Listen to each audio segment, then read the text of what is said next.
दोस्तों हमने amazing Spiderman 2 movie के अंदर देखा था जेमी फॉक्स को एज इलेक्ट्रो के रोल में, जो कि बेशक उनने बहुत ही अच्छा रोल प्ले किया था उस मूवी के अंदर। और वो अमेजिंग स्पाइडरमैन 3 मूवी के अंदर भी उनका रोल कंफर्म था। लेकिन यहाँ पे अमेजिंग स्पाइडरमैन 3 आ नहीं पाई क्योंकि यहाँ पे कुछ क्रिएटिव डिफरेंसेस और यहाँ पे अमेजिंग स्पाइडरमैन 2 मूवी का बहुत ही कम बॉक्स ऑफिस कलेक्शन रहा था, जिस वजह से इस मूवी को कैंसिल करना पड़ा। लेकिन अभी यहाँ पे जो मार्वल स्टूडियोज है उन्होंने यहाँ पे जेमी फॉक्स को अप्रोच किया इलेक्ट्रो के रोल के लिए। और आज के इस वीडियो में हम लोग बात करने वाले हैं जेमी फॉक्स के रिटर्न के बारे में एज इलेक्ट्रो इन स्पाइडरमैन 3। तो चलिए बिना किसी देरी के आज का वीडियो शुरू करते हैं। सबसे पहले मैं आपको यहाँ पे बताना चाहता हूँ कि जेमी फॉक्स ने अपने इलेक्ट्रो के रिटर्न के बारे में ट्विटर पे एक पोस्ट किया था, जिसके अंदर उन्होंने बताया था कि वो यहाँ पे एमसीयू के अंदर रिटर्न हो रहे हैं एज अपने सेम इलेक्ट्रो के रोल के लिए। लेकिन उन्होंने आगे ट्वीट करते हुए ये भी बताया कि वो यहाँ पे हमें ब्लू लुक के अंदर नहीं बल्कि यहाँ पे हमें देखने के लिए मिलेंगे उनके ग्रीन और येलो लुक के अंदर, यानी कि जो हमें इलेक्ट्रो है वो एमसीयू के अंदर उसकी कॉमिक एक्यूरेट लुक के अंदर देखने को मिलने वाला है। और आगे उन्होंने लिखते हुए भी बताया कि वो यहाँ पे न्यू मार्वल स्पाइडरमैन के साथ में काम करने वाले हैं।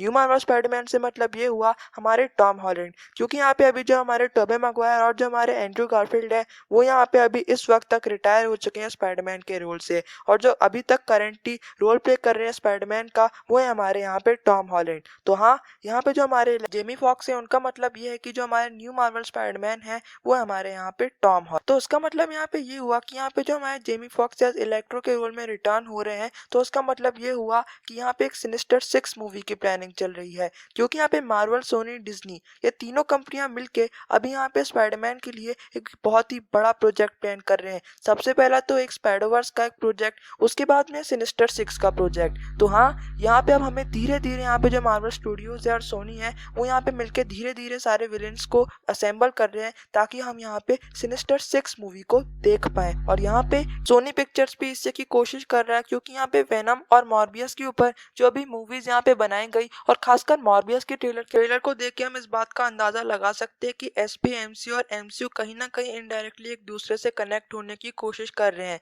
अगर आपने मॉर्बियस का ट्रेलर देखा हो तो आपको याद होगा कि हमें माइकल कीटन की वल्चर का एक छोटा सा कैमियो देखने को मिलता है। प्लस हमें यहाँ पे जो स्पाइडरमैन है वो एक वॉल के ऊपर नजर आता है जिसके ऊपर उसकी पेंटिंग बनी हुई है और उस पर लिखा हुआ है मर्डरर। तो इसका मतलब यहाँ पे ये है कि स्पाइडरमैन फार फ्रॉम होम के अंदर जो हमारे स्पाइडरमैन है उसकी आइडेंटिटी रिवील हो चुकी है और यहाँ पे अभी उसे पूरी दुनिया के अंदर साबित करना होगा कि उसने मिस्टीरियो को नहीं मारा है, बल्कि यहाँ पे उसने पूरी दुनिया को प्रोटेक्ट किया है। और यहाँ पे अभी हमें यहाँ पे उसका एक हिंट भी देखने को मिल गया। लेकिन यहाँ पे जो सूट है यहाँ पे टोबे मैगवायर का सूट है, तो यहाँ पे कंफ्यूजन बहुत सारे हैं। लेकिन हम इस बात को भी मान के भी चलें एक पल के लिए कि अगर एसपीएमसी और एमसीयू अगर आपस में एक दूसरे से कनेक्टेड है और वेनम और मॉर्बियस हमारी सेम एमसीयू अर्थ टाइमलाइन के अंदर एग्जिस्ट करते हैं, तो उस हिसाब से हमें सिनिस्टर 6 मूवी बहुत जल्द देखने को मिलने वाली है। जैसा कि अभी आप लोग जानते हैं कि अभी हमें यहाँ पे मॉर्बियस को कनेक्ट करने की कोशिश की जा रही है। हो सकता है जब हमारे पास मॉर्बियस की मूवी आ जाए तो हमें यहाँ पे समझ में आ जाए कि यहाँ पे चक्कर क्या है।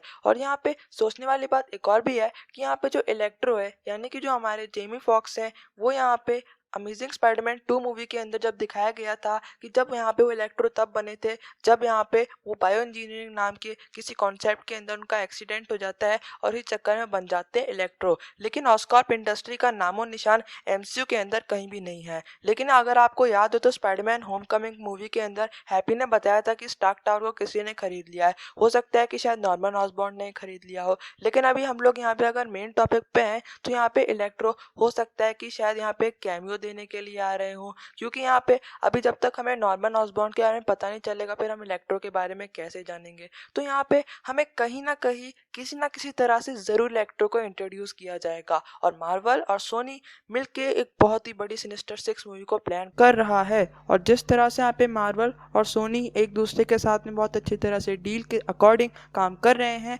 हमें लगता है और मेरे को लगता है कि हमें बहुत जल्द स्पाइडरमैन की सिनिस्टर 6 मूवी देखने को मिलेगी। मिलेगी। जैसे जैसे हमें यहाँ पे वल्चर, स्कॉर्पियन, वेनम, मॉर्बियस को अगर हम इंक्लूड करके चले तो यहाँ पे हमें कहीं ना कहीं ज़रूर देखने को मिलेगा। वैसे वेनम 2 मूवी के अंदर हमें यहाँ पे स्पाइडरमैन का एक छोटा सा कैमियो भी देखने को मिलने वाला है। तो यहाँ पे एसपीएमसीयू और एमसीयू एक दूसरे से कनेक्ट होने की कोशिश कर रहे हैं ताकि हम एक सिनिस्टर 6 मूवी को देख पाएँ। मैं आपको एक बात और भी कहना चाहता हूँ कि जेमी फॉक्स के आने से एंड्रयू गारफील्ड का आना नहीं हो जाएगा, क्योंकि यहाँ पे जो जेके सिम्पसन्स जो कि अब यहाँ पे एमसीयू के अंदर जे जॉना जेमसन का रोल प्ले कर रहे हैं, उन्होंने टोबी मैगवायर स्पाइडरमैन ट्रायलॉजी के अंदर भी इसी रोल को प्ले किया था। लेकिन इसका मतलब यहाँ पे ये नहीं है कि यहाँ पे टोबी मैगवायर आ जाएंगे। वैसे ही यहाँ पे जो हमारे जेमी फॉक्स हैं वो यहाँ पे भले ही एमसीयू के अंदर सेम रोल के अंदर रिटर्न हो रहे हैं, लेकिन इसका मतलब ये नहीं कि एंड्रयू गारफील्ड रिटर्न हो जाएंगे। मैं ये नहीं कह रहा कि स्पाइडरवर्स मूवी नहीं बन सकती या हमें देखने को नहीं मिलेगी, लेकिन मैं ये कह रहा हूँ कि हमें सिनिस्टर 6 मूवी शायद से स्पाइडरवर्स मूवी से पहले देखने को मिल सकती है। तो दोस्तों बस ये थी एक छोटी सी वीडियो। आई होप आपको ये मेरी वीडियो पसंद आई हो। पसंद आई तो लाइक कीजिए, शेयर कीजिए और सब्सक्राइब कीजिए हमारे चैनल को। थैंक